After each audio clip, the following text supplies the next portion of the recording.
Before you even press start, Escape from Ever After feels like one of those rare games that knows exactly what it wants to be.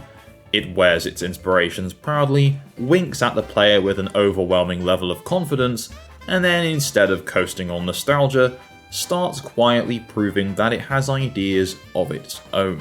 So I've just finished my playthrough of Escape from Ever After, and today I'm going to talk about it.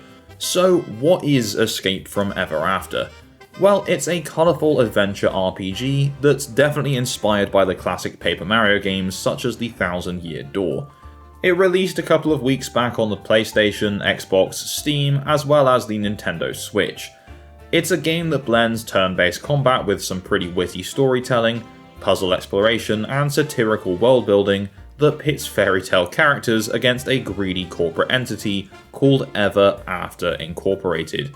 You play as Flint Buckler, a traditionally heroic fairy tale adventurer who returns to confront his nemesis Tinder, who is a dragon, not the dating app, only to discover her castle has been converted into corporate offices dominated by coffee-drinking storybook drones.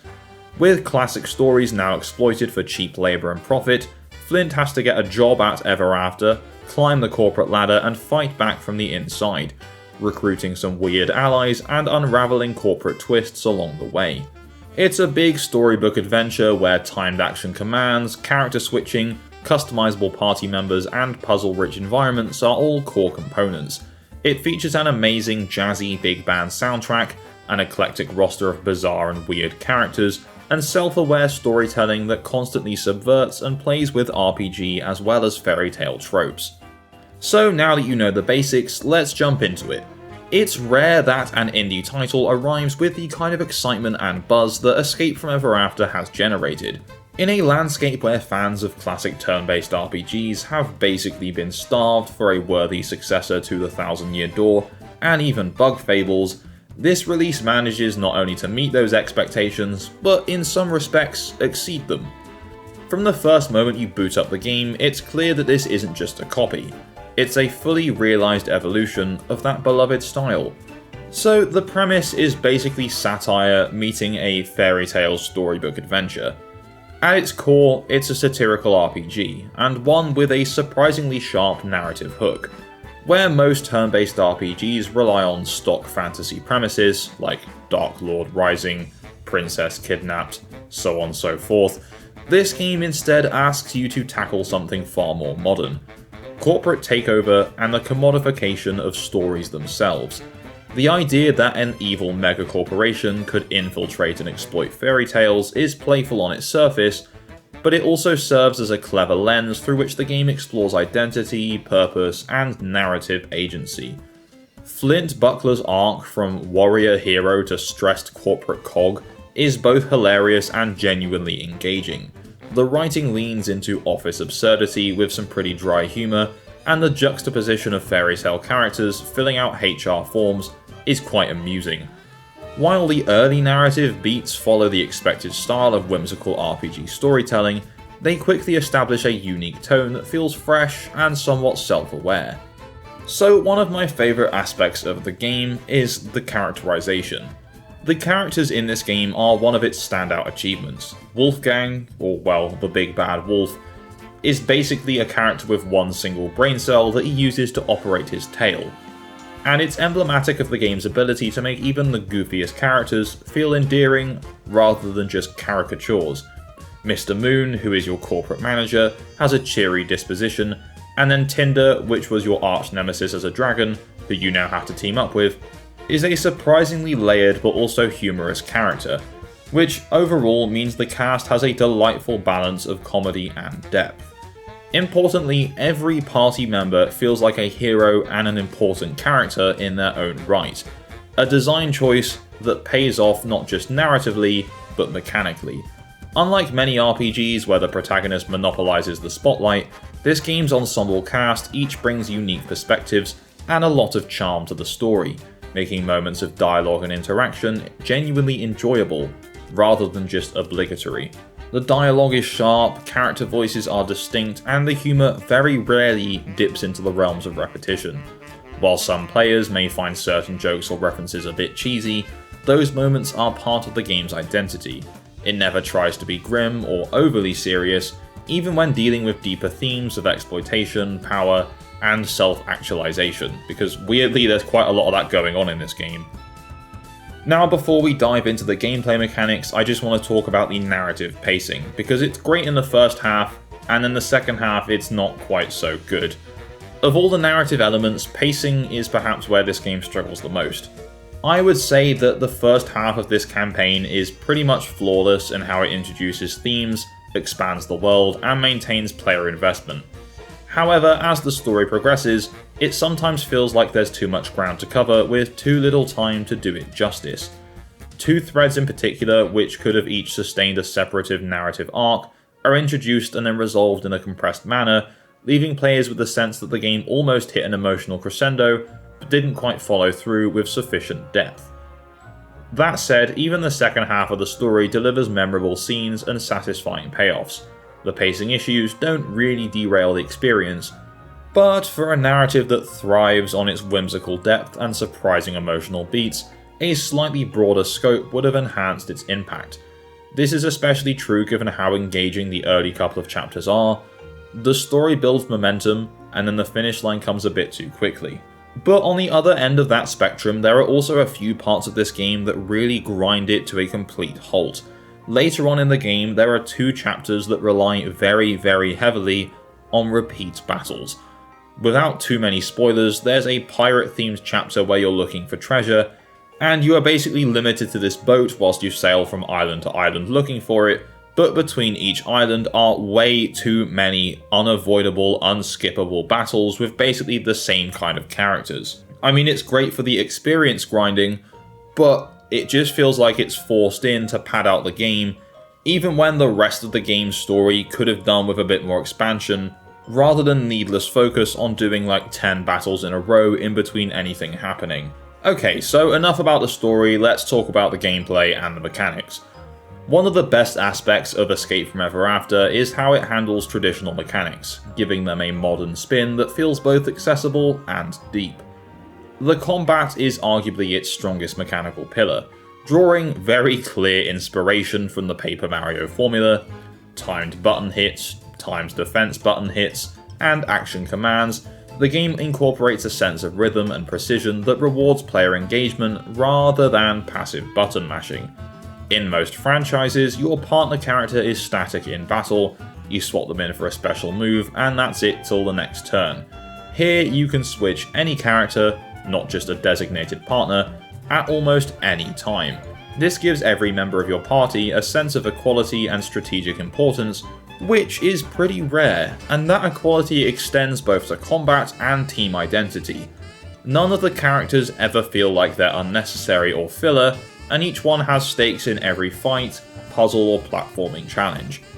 Mechanically, this is a very smart move because it encourages experimentation. Instead of defaulting to a single best setup between two characters, you're incentivized to rotate, adapt, and engage with different roles depending on the enemy types and the conditions of the battle. Even if certain abilities are situational, they remain fun to deploy, all while preserving a sense of individual character flair. Unlike a lot of RPGs where gear and stats overshadow the character personality, Escape from Ever After smartly marries equipment systems with character identity. It uses a system called trinkets, which can be equipped to customize individual party members, and each character has a distinct set of skills and limitations. This allows for both surface level optimization and deeper strategic planning without ever feeling like a spreadsheet exercise. So, for example, there are trinkets that you can apply to all characters, such as trinkets that give you a better chance of dodging, some more attack damage, but then there's also individual trinkets that have specific attacks for specific characters, such as an enhanced flamethrower kind of thing for the dragon, a repeated buckler throw for Flint, so on and so forth. And, just as importantly, new recruits in the story don't feel like an extra set of tools so much as essential teammates, opening up some fresh approaches to combat and situational challenges. The feeling of building your team and reshaping it as new characters join adds a layer of redistribution strategy that keeps encounters interesting throughout. That said, there are some balance quirks worth noting. I felt that the fourth party member out of the 5 that you acquire, Eva, who is a witch, was definitely a bit too weak, while the 5th, Patches the teddy bear, was arguably too powerful, creating an imbalance that sometimes discouraged equal rotation. Thankfully, Eva can get some pretty good trinket attacks that you can add to her later on, so she does become a bit more useful, and she was very handy to me in the final boss fight, but up until that point I didn't really use her very much unless I absolutely had to. So combat aside, the game also has exploration and puzzle elements, and the exploration in this game retains that signature storybook charm. Each chapter feels like its own world with interconnected story beats and distinctive local characters. The fast travel points, for the most part, I emphasize for the most part, are generously placed, ensuring that backtracking never normally feels like a chore, which is an appreciated touch that respects player time and pacing. The puzzle design typically hits the sweet spot between logic and discovery.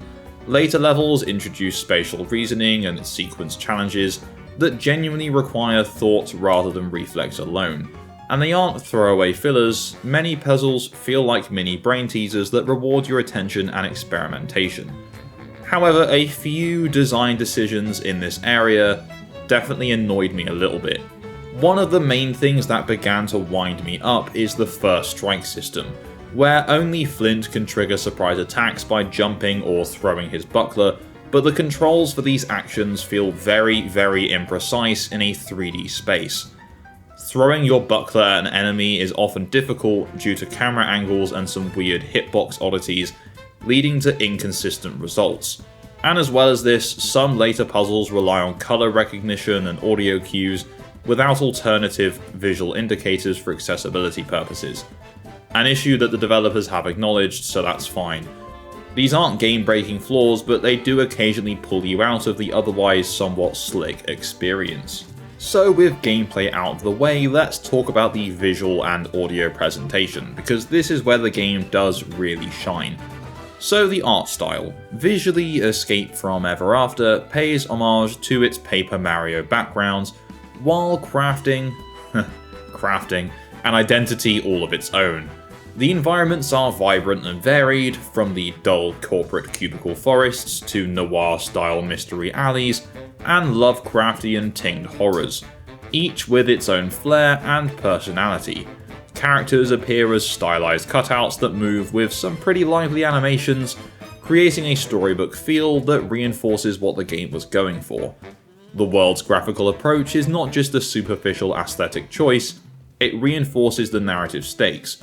Corporate zones look dull and beige before revitalizing colourful encounters with quirky NPCs, while hidden corners constantly reward wanderers with details or Easter eggs that emphasize the game's lore and humour. And the version that you're seeing on screen is the Nintendo Switch version, which I have been playing on my Nintendo Switch 2, and I can say in both handheld and docked mode, this game looks great and it runs great as well. Whilst there's no official Switch 2 version, I would imagine it probably runs a bit smoother on Switch 2 than it does on the original, but I can't confirm that, so if you have been playing the original Switch version, let me know what your experience with it has been so far. Anyway, let's talk about the soundtrack, because that, my friends, is fantastic. The game's music is an absolute standout. There are times where I would just stop to listen to the tracks playing in-game, which is something that I very rarely ever do. The jazz big band soundtrack carries a broad range of moods, from upbeat boss themes to hauntingly atmospheric area music, and overall it's just constantly engaging. Don't get me wrong, there are a couple of tracks that aren't the best, but for the most part it's a really outstanding, great score to a really good game. Okay, so let's just talk about the quality of life and the systems as well. So, the game's resource systems walk a fine line between rewarding risk and strategic constraint. Healing and MP management in particular are cleverly balanced to make decisions feel meaningful, but they can feel a bit punishing early on when money is tight. It's possible to restore large amounts of HP and MP by spending SP, that's a lot of Ps, but SP is a currency generated passively in battle. Basically, if you time your attacks and your defense button presses correctly, you'll gain more SP, or synergy points, like corporate synergy. But this introduces a psychological trade-off. Use SP for powerful moves, or save it to replenish your team's health and NP. This is intentional design, encouraging careful decision making rather than freewheeling ability spam, but still, I feel the system could be a bit smoother in early play to reduce early game sting. The other system that I do want to talk about is the save system, because it's manual only. It's definitely one of the more controversial design choices to lack an autosave, but the save points are quite generously placed and they're never too tricky to reach. But if you forget to save manually and then get wipes in combat, you have to go back and do everything since your last save, which I get is old school RPG design, which is retro if you enjoy that, but if you do forget, it kind of feels like an unnecessary penalty that interrupts the flow of the game. So the bottom line is, Escape from Ever After doesn't just replicate the Paper Mario formula, it respectfully evolves it. This game delivers some of the most satisfying combat mechanics, genuinely funny writing, and engrossing characters seen in indie RPGs this decade. As I'm reading this script, I'm realizing this video is going to be a lot longer than I anticipated it being, but that's okay. I love this game. Anyway, its flaws are real but minor compared to all that it does right, and even where it stumbles, like in its pacing or economy quirks, it still has a really good sense of joy, exploration, and discovery that most titles aspire to. If you're a fan of Paper Mario or any turn-based RPG with soul, Escape from Ever After is definitely a must-play, and it's one of the best spiritual successors we've received. If you're looking for humour, heart, challenge, and style, you'll find all of that and more in this very charming adventure. So let me know in the comments down below. Have you played Escape from Ever After? Are you going to? Share all your thoughts with me. If you enjoyed this video, please don't forget to leave a like, and if you haven't done so already, please consider hitting that subscribe button as it will really help the channel out. Anyway, a massive shout out to my Patreon subscribers for the continued support, and all I really have left to say is thanks and goodbye.